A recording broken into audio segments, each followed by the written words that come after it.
My name is Lauren Mary Kim. I'm a professional stunt woman. I actually moved to Los Angeles to be a professional dancer, and I actually did that for a couple of years. My first job was actually being a Laker girl. Just being in the dance industry, I just felt like it just wasn't me. I just felt like there was like a void. And so I went to a gymnastic class and I met a bunch of stunt guys, and they kind of introduced me to this crazy stunt world. And I immediately fell in love. I really fell in love with martial arts, and that was just like my new passion. And I just started training in Taekwondo, and then I started training in Wushu and other martial arts. After that, I trained Filipino martial arts, JKD, Silat, and Capoeira. And it helped drive me to becoming, pretty okay with fight choreography because of my dance background and then the knowledge I was gaining from martial art training. So that's definitely my passion. And I've been so fortunate to work on so many different amazing projects doing cool fight choreography, including The Mandalorian, where I got to double the armor played by Emily Swallow. I got to double Elodie Young on Daredevil and Defenders. I got to actually mocap for Ahsoka Tano on Clone Wars. So it's just been a really great journey, being a dancer, transitioning into martial arts and into stunts. So yeah, that's pretty much me in a nutshell.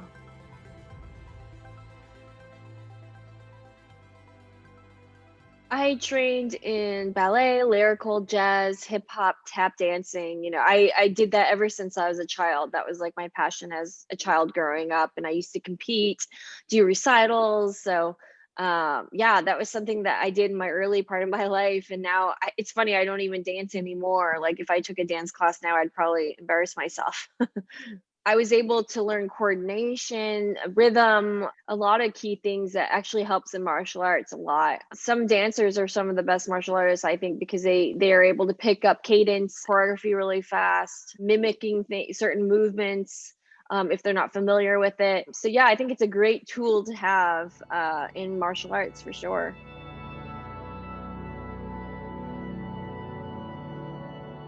I think it's really important to being an actor and also a stunt performer because when we're emulating our actresses that we're doubling, we can actually help portray their emotions in movement.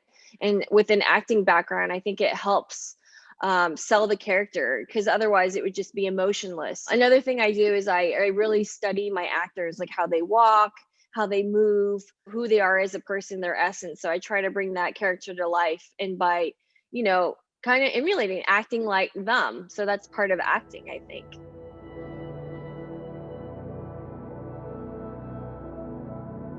I like to do more preparation mentally first. I try to think about the character. I do a lot of research with the actor and the character that we're playing. And then, clothing is a big thing for me. Like if I want to shoot a previs and I want to feel like that character, I'll wear like a color of the shirt that reminds me of that character, or a loose pants if it's like something that I want to feel more like gritty and not tight pants, because tight pants makes me feel more feminine. So sometimes, or too feminine, or I don't know. Sometimes clothing has a big part of it with me if I want to prepare for a role, and like in like practicing moves in a certain attire. I know that sounds probably crazy, but that helps me like get into feeling like the character. I'm very vocal when I fight. I try to get the vocal cues similar to what the character might sound like, because that gets me mentally in the game and physically in the game more.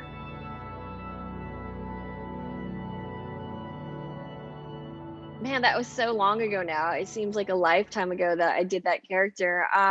Yeah, I trained with different friends of my martial art friends that are specialized in size, because at that time I didn't really have a big background in them. So I just privately trained with different martial artists to learn the weapons, to get to know them, to feel more comfortable with them. We would just go to the park and just train on our own. And then a lot of it, like, I almost try to think of it as Kali sticks, an extension of Kali sticks. I was able to transition that into Kali martial arts, or Filipino martial arts, into some of the choreography. So it was fun to work with those weapons. And you don't get to work with size on an everyday basis. Usually we're working with like swords most of the time on set. So it was really cool to learn a new weapon.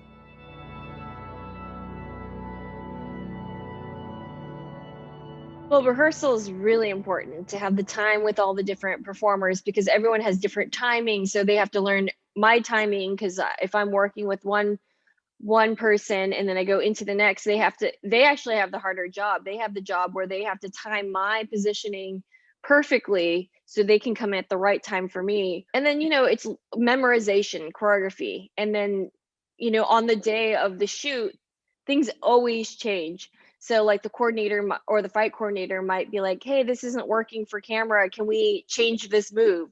And so you have to be adaptable. So just being adaptable, having the control, I think, is also important. Like you said, like not hitting someone in the head or in the body like really hard is really important because you want your performers to last the whole day. You don't want to injure anyone because then you just lost one person and you may have not be able to get another performer. So yeah, control, memorization, adaptability, all that plays into intricate fight scenes. And yeah, I think those are some of the most important things.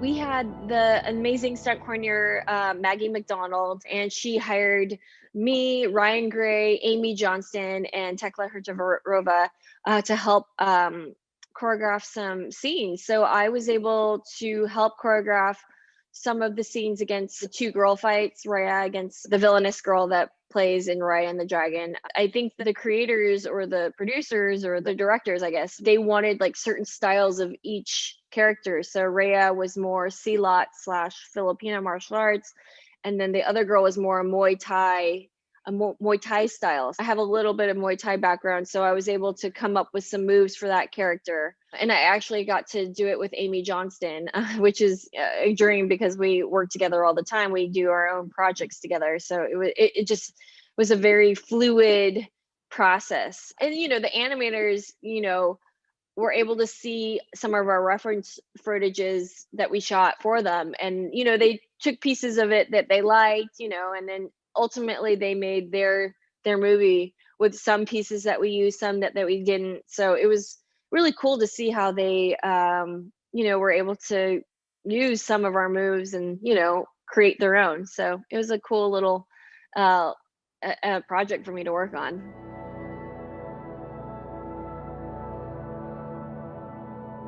That was another really amazing project. The stunt coordinator was Walter Garcia. Mike Jaworski was one of our fight coordinators. Walter is one of those unbelievably talented coordinators. I mean, his mind thinks like no other. Like he's so creative with, the different wire gags and how they intertwine with each other. And it's like next level stuff. Like he is just a genius. So that's why we were able to do so many amazing sequences in a short amount of time because, he chooses the right team. He used the great, like amazing riggers. Colin Fullenwider was our rigging coordinator. And so they were able to engineer certain like rigs that were like mind blowing in like a short amount of time. It was one of my favorite jobs ever because the people were just a delight to work with. The actors, I had the opportunity to double two actor or three actors on that show. And, it was just a dream job, just so much fun and creativity.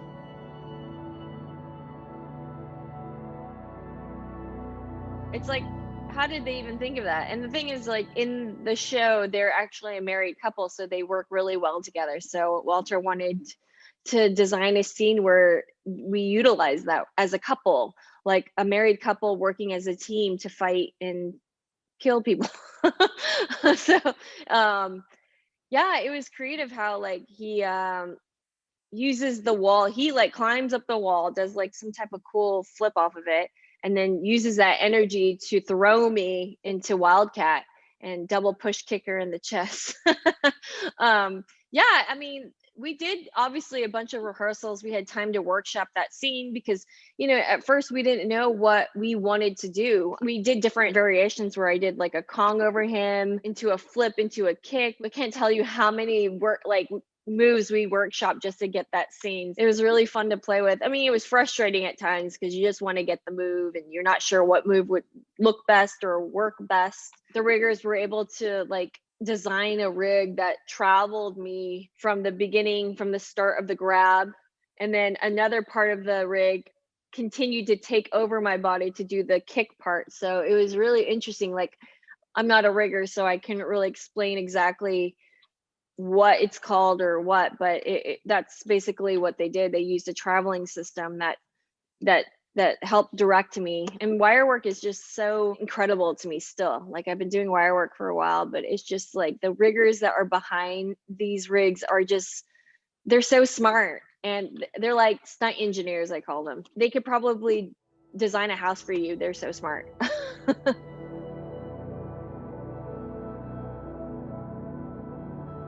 So it's funny, I've been working on The Mandalorian, and I am just became a huge fan of the show, and Baby Yoda. And one night I was in bed, I was like, yeah, it's a shame, I just want to do something for the fans, something that I just feel like I want to do something. So my husband and I were thinking and brainstorming ideas, and I was like, wouldn't that be cool if Ahsoka fought Bo-Katan for Baby Yoda? Even though they're friends, I think it would be really cool. And then we started thinking of ideas like maybe they're in a toy shop, and then they see the last Baby Yoda, and then they fight, and then they get transported into like some other planet, and then they fight to the death to get the last Baby Yoda. And then when they come back into the scene, a little girl steals it. So yeah, I thought of the idea, and then I called Amy Johnson because she's a good friend of mine. I'm like, I think that we should do this. I think I really want to shoot something like this. And she's like, oh my God, it's a great idea. So she started writing the script for the project. And then we both kind of like, produced it ourselves. Like, she found the location. I was able to get a dark saber made, custom made for the shoot. We brainstormed costume ideas. We helped cast like different people that to be a part of it. Like, I worked with Brendan Wayne, who is actually one of the Mandalorian costume characters in the show, to play a little a little role in it, and he was game. So it was man, it was just a fun project to put together, and just to be creative and to do something for the fans was just something that I just love doing. So and we just did it for fun. And then I, for fun, just thought, hey, why don't we put it in some film festivals and see if like anyone likes it? And it sure enough won like 7 awards in different film festivals, which I was like blown away. And they're being screened right now as we speak. So yeah, it just made me and Amy just realize like we want to work together more, like in this capacity, and just develop projects together. We're pretty much a good team, we feel. So, and we work really smoothly together.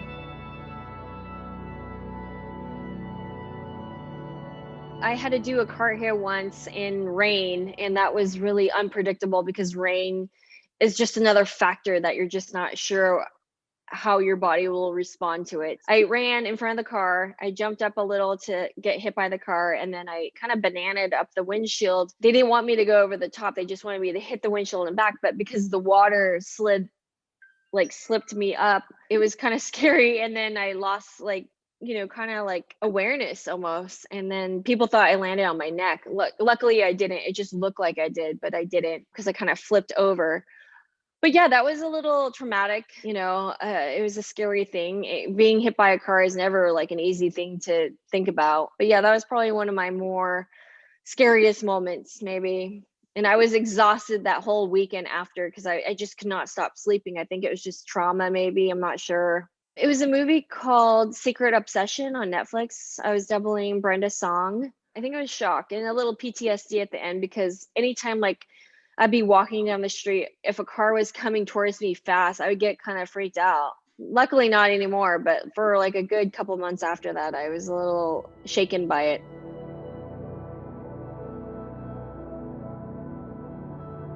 I think we're both kind of busy right now with different projects, but I am working on my own project right now. I can't really talk about it too much, but yeah, it's something I'm producing right now. So hopefully you'll get to see that in a year or so.